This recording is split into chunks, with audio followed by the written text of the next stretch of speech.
Bismillahirrahmanirrahim. Assalamualaikum warahmatullahi wabarakatuh. Alhamdulillahi rabbil alamin. Wassalatu wassalamu ala rasulihil amin. Nabiyina Muhammad wa ala alihi wa ashabihi wa man tabi'ahum bi ihsanin ila yaumiddin, amma ba'd. Fa ikhwani fillah wa akhwati fillah, kaum muslimin dan muslimat yang saya cintai dan saya muliakan, rahimani wa rahimakumullah.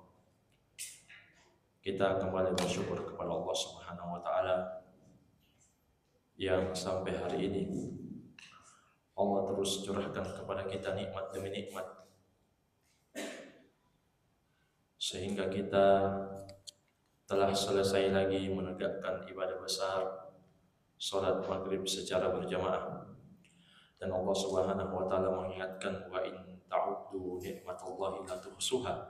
Jika kalian mau menghitung-hitung nikmat Allah, pasti kalian tidak akan mampu menghitungnya. Karena itu jamaah sekalian, wajib kita bersyukur atas nikmat ini. Dan kesyukuran itu nanti benar kalau terpenuhi 3 hal. Yang pertama, keyakinan di dalam hati bahwa semua nikmat termasuk kemampuan untuk beribadah semata datangnya dari Allah Subhanahu wa taala. Kemudian yang kedua, kita puji Allah dengan lisan kita.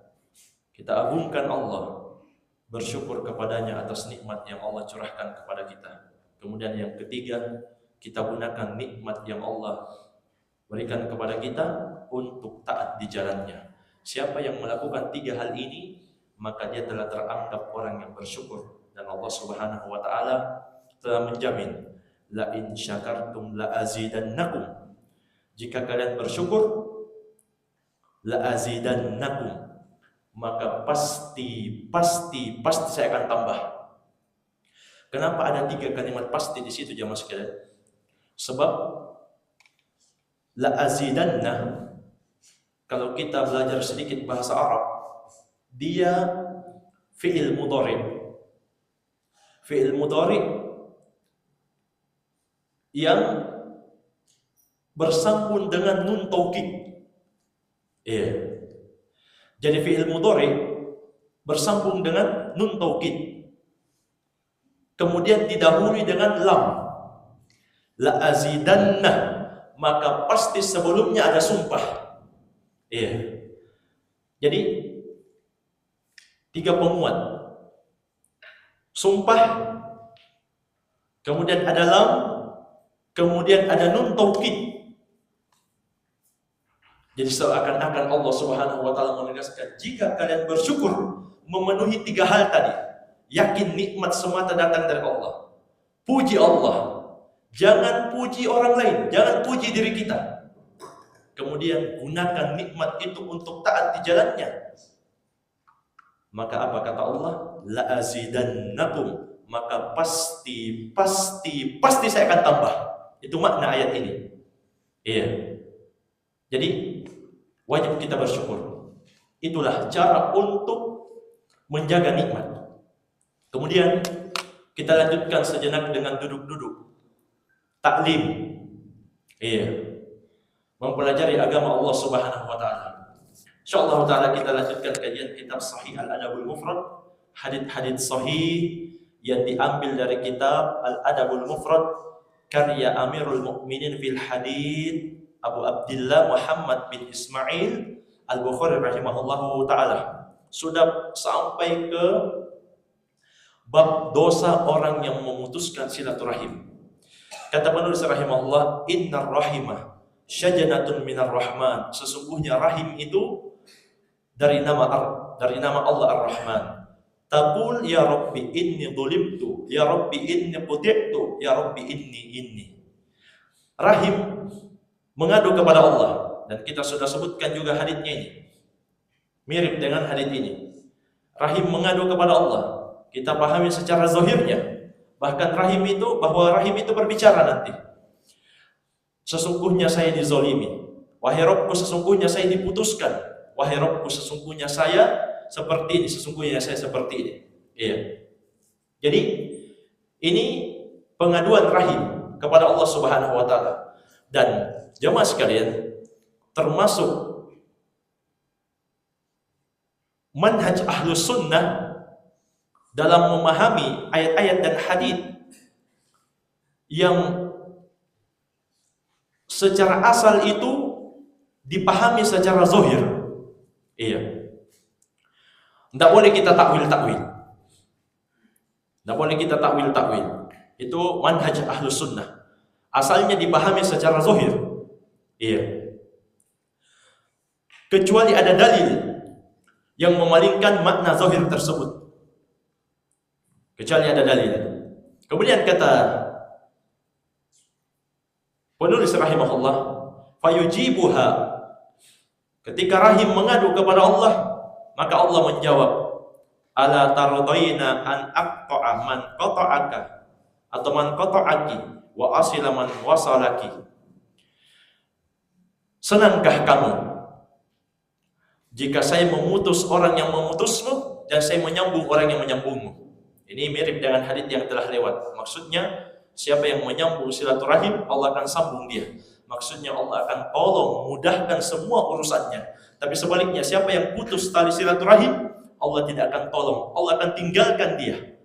Allah tidak akan berikan jalan keluar untuk permasalahannya. Iya. Kemudian kata penulis rahimahullah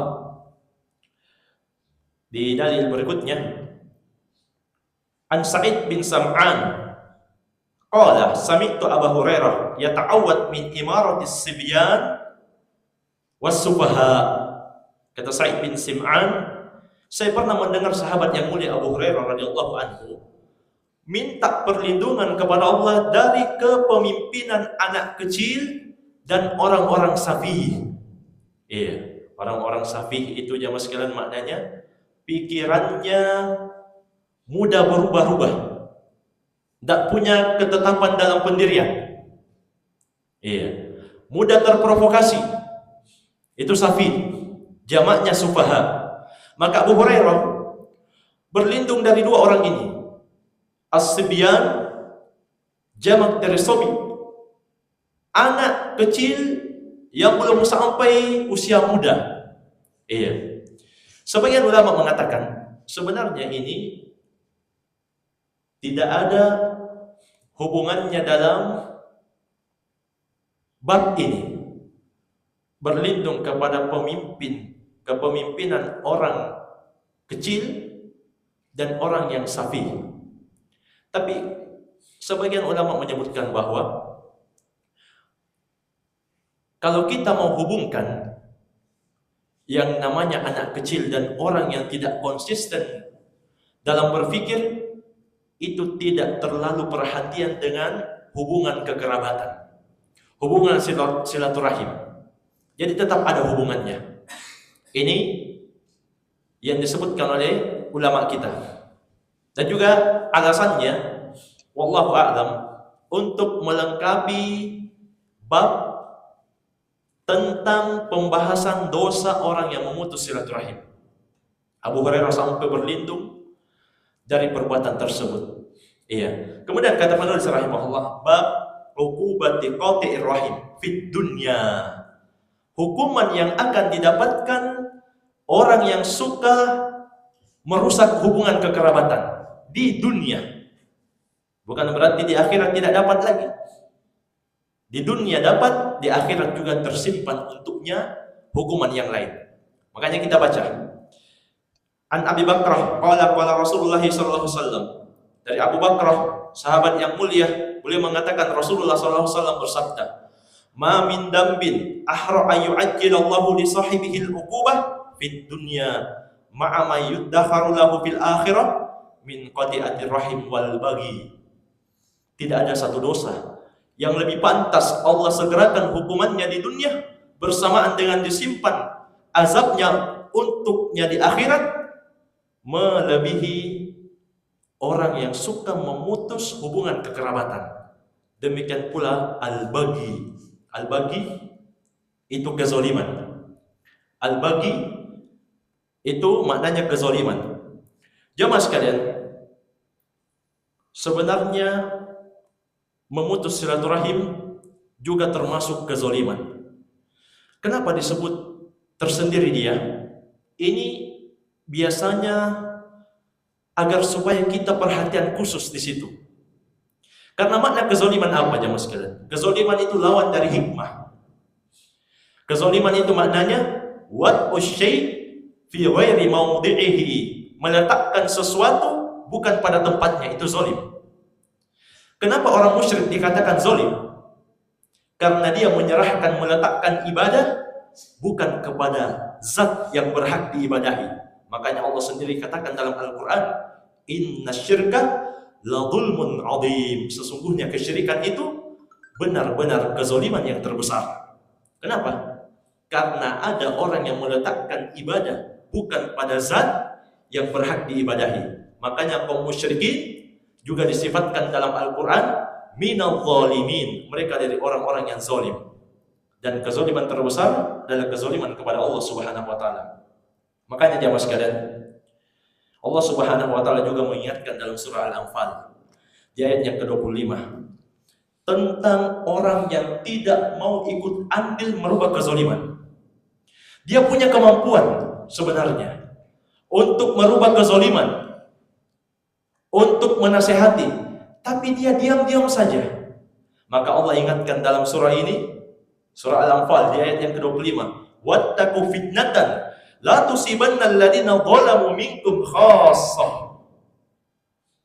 Cemaslah kalian, hati-hati kalian dari satu fitnah. Apa maknanya fitnah di sini jamaah sekalian? Fitnah di sini maknanya ujian dan bala, musibah. Yang mana musibah ini tidak akan menimpa orang-orang yang zalim di antara kalian khassah, secara khusus. Maksudnya apa? Orang yang baik juga kena. Iya. Makanya jangan terlalu heran. Sebagian kita pernah dengar orang yang mengatakan, kenapa di tempat itu terjadi musibah? Padahal banyak orang-orang soleh di situ. Kenapa masjidnya juga hancur? Kenapa orangnya juga banyak yang wafat? Padahal orang yang rajin sholat. Iya. Maka jamaah sekalian, apa rahasianya? Apa sebabnya? Maka kata Syekh Abdurrahman bin Nasir As-Sa'di rahimahullah ketika menafsirkan ayat yang mulia ini, kata beliau, bal tusibu fa'ila dhulmi wa ghairihi wa dhalika idza dhahara dhulmu falam yughayyir. Musibah yang tidak menimpa secara khusus orang-orang yang zalim, itu sebabnya karena orang yang baik diam, tidak mau merubah. Masa bodoh? Iya. Pernah dengar istilah tidak usah urusi urusannya orang? Iya. Kadang ucapan ini benar di satu sisi, tapi tidak mutlak. Iya. Tidak mutlak. Kalau terjadi kemungkaran, misalnya waliyadzubillah perzinahan, orang yang tidak sah sebagai suami istri, kemudian hidup bersama, maka tidak cocok kita katakan jangan urusi urusannya orang. Tidak. Karena ayat ini mengatakan wattaqu fitnah, takutlah kalian semua akan satu musibah. La tusibanna alladziina zalamu minkum khassah, yang mana ketika Allah turunkan musibah, bala, bencana di satu tempat, Allah tidak pilih, Allah ratakan semua yang baik maupun yang jahat. Kenapa jamaah sekalian? Ketika terjadi kezaliman, termasuk di dalamnya perzinahan, orang yang baik diam, tidak mau ikut merubah, tidak mau ikut andil menasehati. Iya.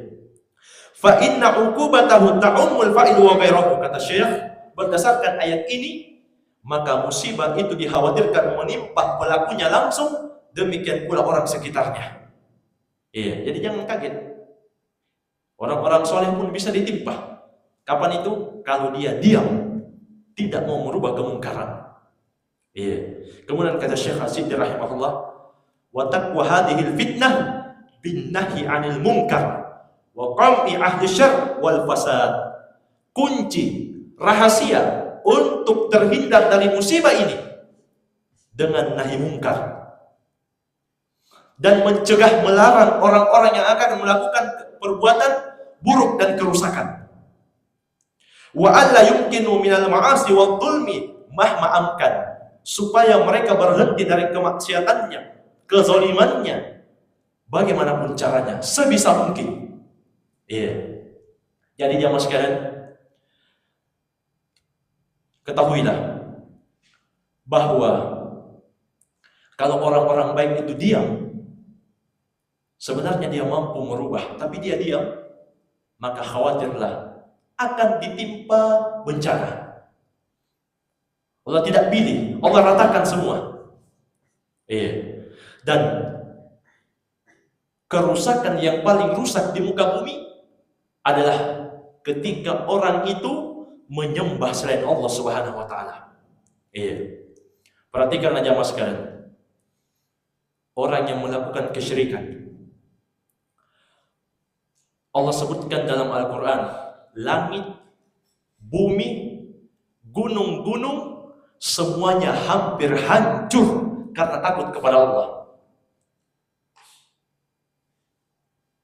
Apa sebabnya? Allah Subhanahu wa taala sebutkan, wa qalu ittakhadha ar-rahmanu walada. Mereka mengatakan Allah yang Maha Penyayang memiliki anak. Siapa mereka jamaah sekalian? 3 kelompok besar. Yahudi mengatakan Uzair anak Allah. Nasara mengatakan Nabi Isa anak Allah. Kaum musyrikin mengatakan malaikat adalah anak-anak perempuan Allah. Perhatikan ayat kelanjutannya. Laqad ji'tum syai'an idda. Kata Allah, sungguh kalian ini betul-betul sudah mengucapkan sesuatu yang sangat mungkar. Dari dulu jamaah sekalian kita hafal surah yang paling pendek, Al-Ikhlas. Lam yalid wa lam yulad. Allah tidak memiliki anak, tidak pula diperanakan. Tiba-tiba ada yang mengatakan Allah yang Maha Penyayang memiliki anak. Apa akibatnya jemaah sekalian? Perhatikanlah ayat berikutnya. Takadus samawati yatafattarna minhu wa tanshaqqul ardu wa takhirrul jibalu hadda an da'u lirrahmani walada. Hampir-hampir langit pecah karena ucapan tersebut.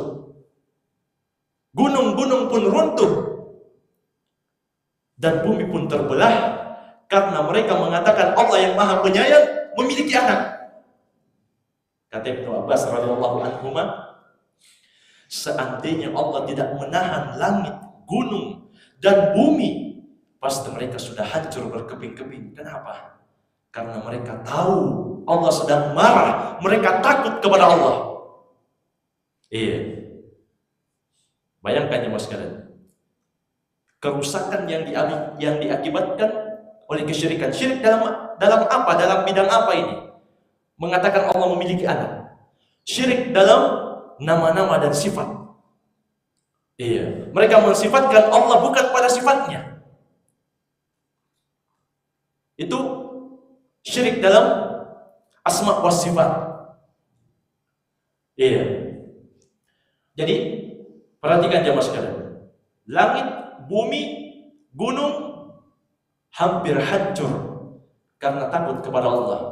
Dan orang yang masih menyembah kepada Allah bukan orang yang merdeka. Walaupun sempat kemarin ikut lomba, secara zahir memang dia merdeka. Kalau yang dimaksud kemerdekaan adalah lepasnya seseorang dari penjajahan, maka non-muslim juga merdeka. Tapi di sana ada kemerdekaan yang hakiki. Kemerdekaan yang hakiki. Apa itu jemaah sekalian? Kemerdekaan dari belenggu setan dan hawa nafsu. Tidak sebagaimana ucapan ateis atau orang-orang komunis. Mereka mengatakan Kami tidak meyakini adanya Tuhan. Dengan begitu kami merdeka. Tidak, jamaah sekalian. Tidak ada yang merdeka kecuali orang yang menjadi hamba Allah yang satu saja. Makanya kata Imam Ibnu Qayyim rahimahullah, harabu binarikil ladzi khuliqu lahu wa bulu birikkin nafsi wasyaitani. Mereka mencoba untuk lari dari perbudakan yang Allah cipta mereka untuknya. Maksudnya menjadi budak Allah. Mereka lari. Iya. Jadi orang-orang komunis tidak mau jadi hamba Allah. Lari dari perbudakan yang Allah cipta mereka untuknya. Kemana mereka terjatuh? Wabulu birikkin nafsi wasyaitani. Mereka menjadi hamba atau budak hawa nafsu dan setan. Tidak ada yang bisa lolos jamaah sekalian. Hanya ada 3 kemungkinan. Kalau bukan menjadi hamba Allah, menjadi hamba setan dan hawa nafsu. Iya. Makanya Allah Subhanahu wa taala mengatakan, "Afara'aita man ittakhadha ilahahu hawa?" Tidakkah engkau melihat wahai Nabi Muhammad, orang yang menjadikan Tuhannya itu hawa nafsunya? Maksudnya gimana? Setiap syahwatnya condong kepada yang haram, langsung dia ikuti. Setiap hawa nafsunya ingin berbuat dosa, langsung dia turuti. Inilah yang Allah sebutkan di orang yang menjadikan hawa nafsunya sebagai sembahan. Iya, orang-orang komunis yang tidak percaya adanya Tuhan, dia tidak akan bisa lepas dari penghambaan dari hawa nafsu dan setan. Iya, itu pasti. Mereka tidak peduli berhubungan dengan siapapun juga. Mereka tidak peduli menumpahkan darah kaum muslimin. Bahkan mereka semua ingin kalau yang hidup di muka bumi hanya orang-orang ateis saja. Mereka benci orang-orang yang beragama. Iya, itu semua dari hawa nafsu, dari syahwat, dan sekaligus penyesatan dari setan. Makanya Allah ingatkan juga jamaah sekalian dalam surah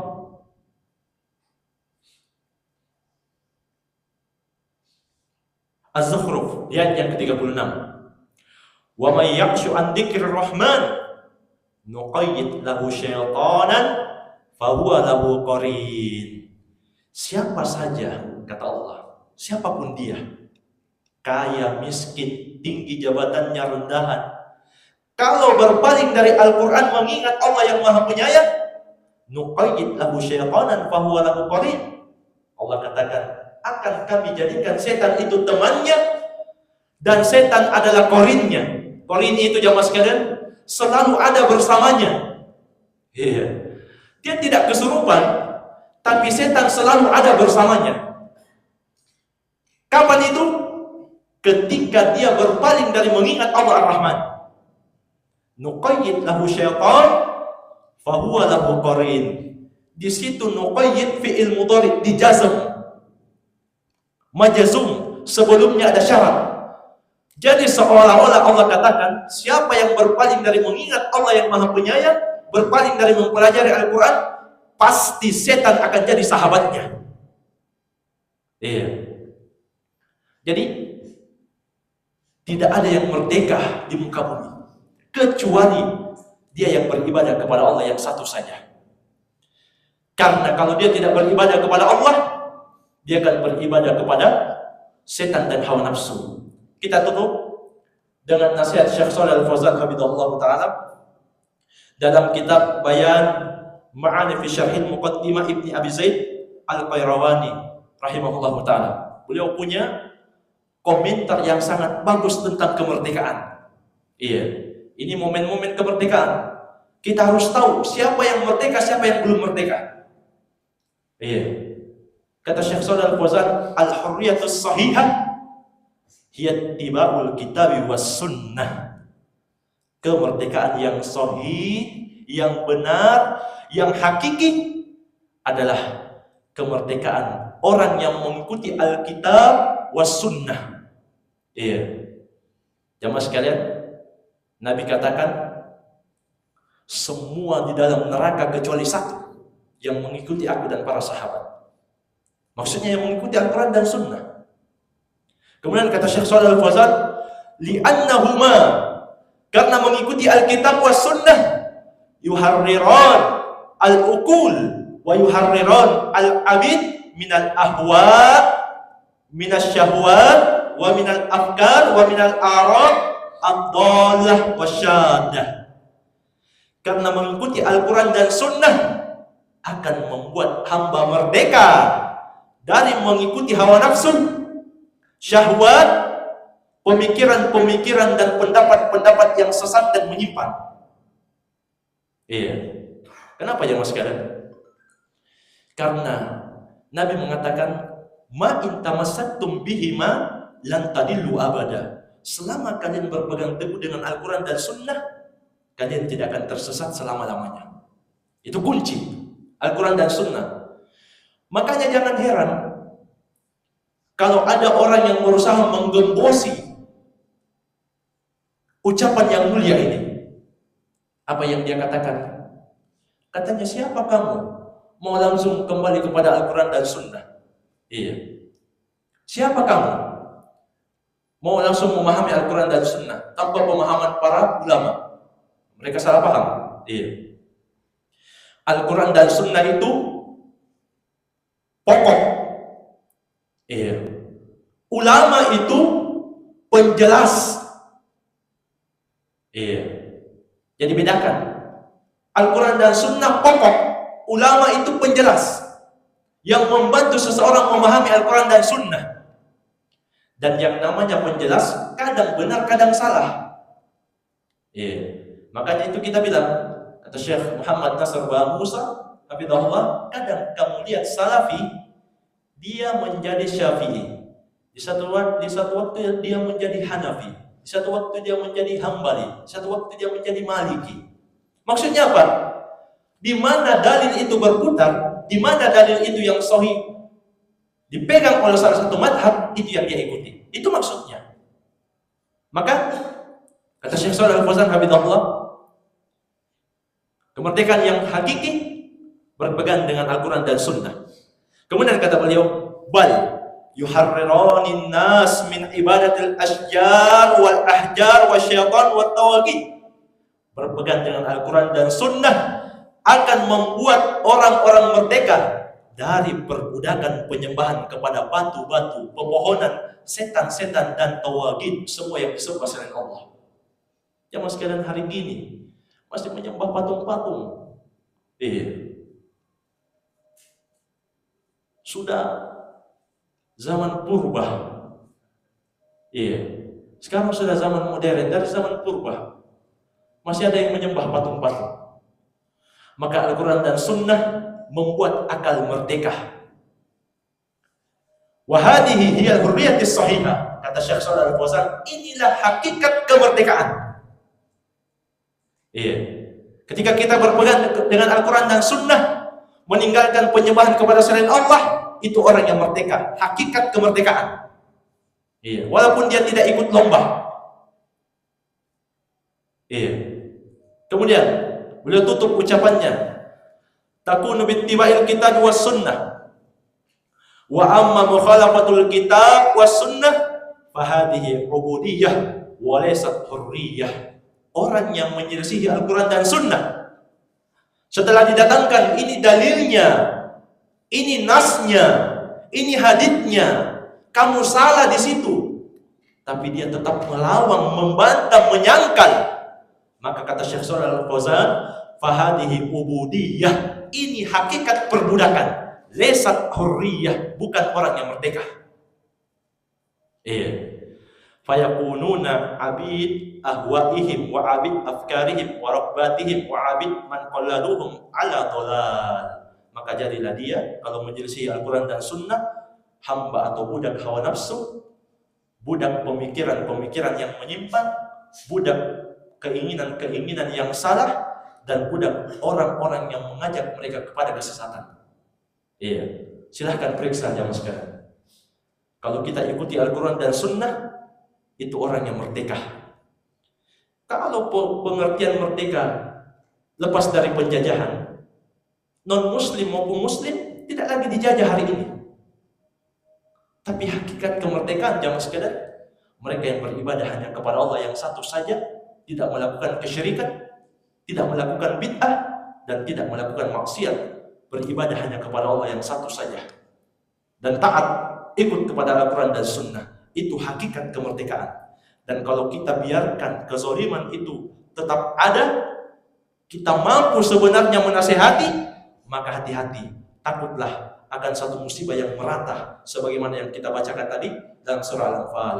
Ini mungkin yang bisa kita sampaikan pada malam hari ini. Wallahu taala alam. Barangkali yang perlu dipertanyakan, saya persilakan.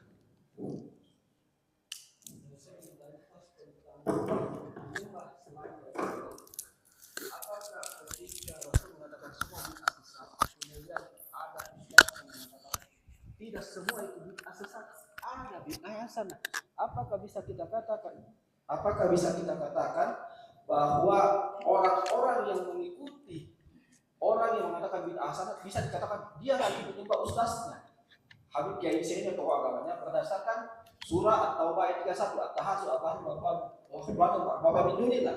Orang-orang Nasrani itu menyembah para rahibnya dan orang-orang salehnya selain daripada Allah.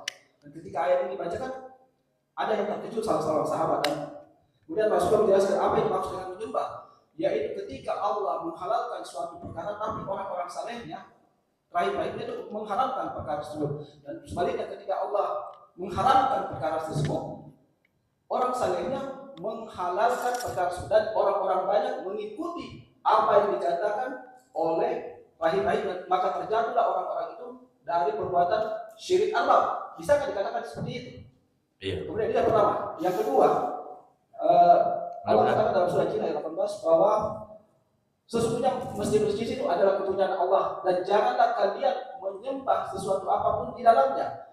Ketika orang-orang itu melakukan perbuatan bid'ah seperti dalam maulid Nabi, apakah mereka bisa dikatakan mereka sedang menyembah tokoh-tokoh agama di dalam masjid? Sementara sudah dilarang bahwa jangan menyembah sesuatu apapun selain Allah di dalam masjid. Demikian Ustaz. Iya. Mudah-mudahan tidak lupa pertanyaannya. Iya. Jadi, apakah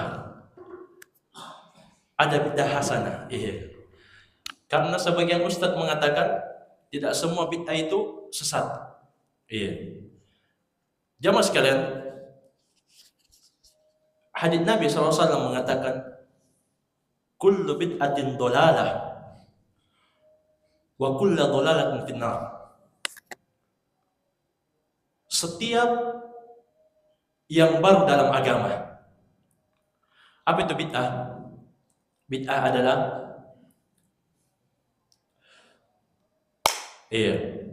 mengada-ngada satu ibadah, berupa akidah atau ucapan atau amalan lam yashra'ha Allah, yang mana Allah tidak syariatkan. Itu bid'ah. Jadi terkait dalam urusan agama, itu dulu yang harus kita pahami, bukan dalam urusan dunia. Kalau begitu main bid'ah, antum juga bid'ah dari kepala sampai kaki katanya. Ini tidak masuk, tidak nyambung. Karena main itu sarana. Yang namanya sarana itu, sebutkan dalam kaidah qawaid fiqhiyah, al-wasail, yang namanya wasilah, menempati hukumnya perbuatan itu. Jadi kalau mic ini dipakai dakwah, maka berpahala. Tapi kalau dipakai untuk apa misalnya, memprovokasi massa supaya menggulingkan pemerintah yang sah, terjadi pertumpahan darah dengan kaum muslimin, maka dia berdosa. Tergantung mic-nya dipakai apa. Kalau itu sarana. Jadi bid'ah dalam urusan agama, bukan dalam urusan dunia. Kemudian, kapan kita terjemah sebagian bid'ah ada yang hasanah, rusak lafaz hadis. Kullu bid'atin dolalah, semua bid'ah itu sesat. Wa kullu dolalatin finnar, dan semua yang sesat di neraka. Kalau kita terjemah sebagian bid'ah ada yang hasanah, berarti sebagian kesesatan harus ada yang di surga. Wa kullu dolalatin finnar. Kullu, sebagian kesesatan finnar. Berarti sebagiannya lagi di mana? Tidak apa-apa dong kita sesat, karena kadang sesat ada di surga. Rusak hadis. Iya. Mentang-mentang sudah belajar nahwu sorof, iya, mau menafsirkan kullu semaunya. Kemudian, jamaah sekalian, sahabat juga memandang seperti Ibnu Umar dan selainnya. Boleh juga punya ucapan wa kullu bid'atin dhalalah wa in ra'aha an-nasu hasanah. Semua yang menyimpang, yang namanya bid'ah itu sesat walaupun orang-orang memandangnya baik. Iya. Pertama jamaah sekalian, kita tidak boleh marah dengar kata bid'ah. Karena pertama kali yang mengucapkan ini Nabi. Iya. Yang pertama kali mengucapkan Rasulullah. Kita tidak mungkin tahu kecuali kita baca dari hadis. Seandainya tidak ada dalam hadis, tidak mungkin kita sampaikan ini malam. Itu dulu. Makanya jangan salahkan dai. Iya, jangan salahkan ustadznya. Kalau berani menyalahkan Rasulullah SAW. Iya, itu yang pertama. Kemudian yang kedua. Jadi dalam agama itu tidak ada bid'ah hasanah. Iya. Tidak ada bid'ah hasanah. Bahkan jamaah sekalian, ada orang yang terusir dari telaga. Jadi nanti di padang mahsyar sebelum sirat kita ditunggu oleh Nabi di telaga. Ini hadits telaga, hadits yang mutawatir. Mutawatir itu belasan sahabat yang meriwayatkan. Bagaimana mungkin Mu'tazilah mengingkari? Iya, demikian pula Khawarij mengingkari telaga. Iya. Sampai-sampai disebutkan dalam hadits yang panjang, Nabi kenal umatnya. Nabi katakan ummati, ummati. Tapi dikatakan kepada Rasulullah SAW, ya Muhammad, ma'arafta ma'ahdathu ba'dak. Wahai Muhammad, kamu tidak tahu apa yang mereka lakukan sepeninggalmu. Iya. Ahdathu. Perhatikan lafaz hadits. Mereka melakukan ihdath. Perkara baru dalam agamamu. Iya. Apa kata Nabi SAW? Suhqan, suhqan. Jauhkan, jauhkan mereka. Diusir oleh Nabi. Iya. Ini dalil orang yang suka menambah-nambah ibadah dalam agama yang tidak ada tuntunannya, mereka terancam terusir dari telaga. Ini dalilnya mutawatir. Belasan sahabat meriwayatkan hadits ini. Iya. Dan ini juga dalil bahwa Rasulullah tidak tahu perkara gaib. Iya. Makanya kalau kita ditanya apa hukumnya ini, kita jawab Allahu a'lam. Kita tidak perlu katakan Allahu wa rasuluhu a'lam, enggak. Karena semenjak Nabi wafat, beliau tidak tahu lagi. Perhatikan dalam hadis, ya Muhammad, ma arafta ma ahdatsu ba'dak. Kamu tidak tahu apa yang mereka lakukan sepeninggal. Jadi Nabi tidak tahu. Ya, makanya cukup kita katakan Allahu a'lam. Dulu memang waktu Nabi masih hidup, kita katakan Allahu wa rasuluhu a'lam karena beliau dibimbing oleh wahyu. Adapun semeninggal beliau, cukup kita katakan Allahu a'lam. Ini dalil tegas. Ini juga yang disebutkan oleh Syekh Shalih Al-Fauzan hafizahullah. Ini yang pertama. Jadi ada yang terusir dari telaga. Iya. Ada yang terusir dari telaga.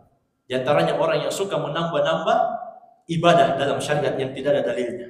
Kemudian yang kedua tadi, atau bagian yang kedua pertanyaannya, apakah orang yang menjadikan ulamanya atau ahli ibadahnya dalam mengikuti dalam menghalalkan yang Allah haramkan atau mengharamkan yang Allah halalkan, maka dia telah menjadikan ulama dan ahli ibadahnya sebagai Tuhan yang disembah selain Allah? Jawabannya iya. Iya, dengan syarat dia tahu. Dengan syarat dia tahu bahwa memang tokohnya, ustadznya, kiainya mengharamkan yang Allah halalkan atau menghalalkan yang Allah haramkan. Jelas, maklum fit dalil bid darurah. Maklum fit din bid darurah. Itu perkara diketahui secara darurat. Iya, contoh. Di sana ada yang menghalalkan zina. Demikian pula khamar. Itu kan perkara yang jelas. Semua umat Islam sepakat akan haramnya. Tapi karena kiainya, ustadznya yang bilang halal, dia pun ikut menghalalkannya. Maka inilah yang dimaksud dalam ayat ittakhadhu ahbarahum wa ruhbanahum arbaban min dunillah. Mereka itu Yahudi dan Nasrani menjadikan tokoh-tokoh agama mereka, ahli-ahli ibadah mereka, arbabam min dunillah, sebagai tuhan-tuhan yang disembah selain Allah. Itu maksudnya. Kalau mereka tahu bahwa memang ustadznya, kiainya salah di situ, tapi tetap dia ikuti. Makanya ketika mendengar ayat ini, Adi bin Hatim At-Ta'i ketika itu sebelum masuk Islam, beliau beragama Nasrani, beliau sempat protes.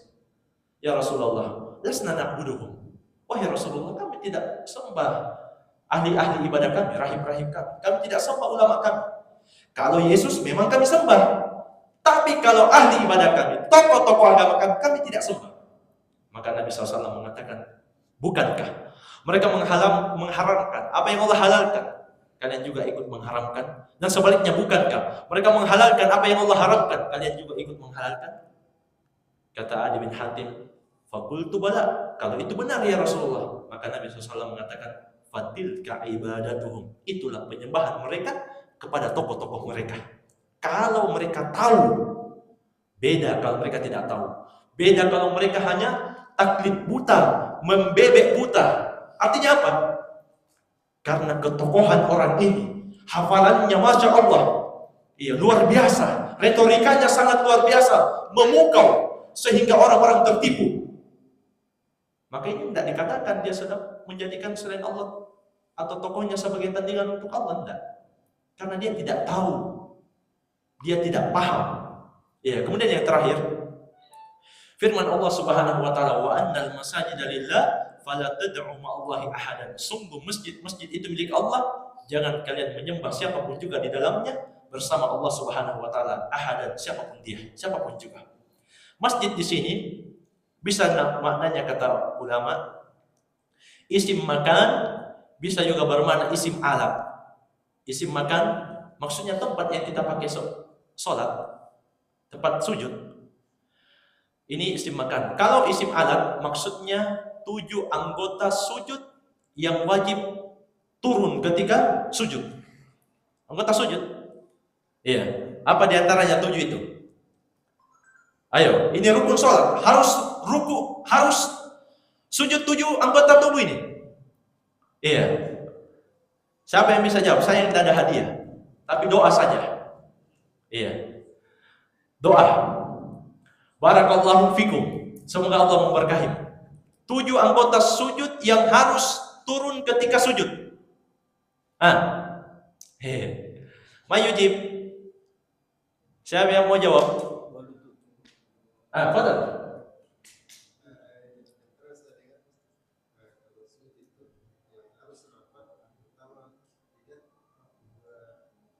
Jidat dan hidung 1. Iya.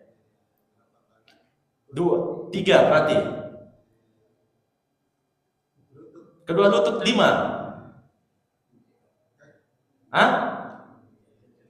Telapak kaki. Iya, telapak kaki atau jari kaki? Jari kaki. Iya, berarti 7. Kalau ada yang tidak sujud dalam salah satu anggota sujudnya ini, kebatal sholatnya. Iya, batal sholatnya. Makanya kata Syekh Ibnu Utsaimin rahimahullah, orang yang terangkat hidungnya itu tidak sah sujudnya. Kenapa? Karena jidat dan hidung itu terhitung 1. Iya. Jadi itu maknanya. Masajid maknanya tempat dan anggota tubuh. Lillah, hanya untuk Allah. Fala tad'u ma'allahi ahadan. Jangan sekali-sekali kalian serahkan kepada selain Allah, siapapun juga. Iya. Kemudian tadi dikatakan kalau orang melakukan ulang tahunnya, hari kelahirannya Nabi SAW, apakah dia syirik? Tidak ada ulama yang mengatakan itu syirik. Iya. Tapi itu perkara yang baru di dalam agama. Iya. Lihatlah Abu Bakar As-Siddiq, orang yang paling cinta kepada Nabi SAW, sepeninggal Nabi hidup, sepeninggal beliau, ketika Nabi wafat, beliau tidak adakan. Datang juga Umar, datang Utsman, Ali, dan lainnya dari para sahabat radhiyallahu anhu, yang mereka sudah diakui cintanya oleh Allah. Mereka membantu menolong Rasulullah SAW dalam suka maupun duka.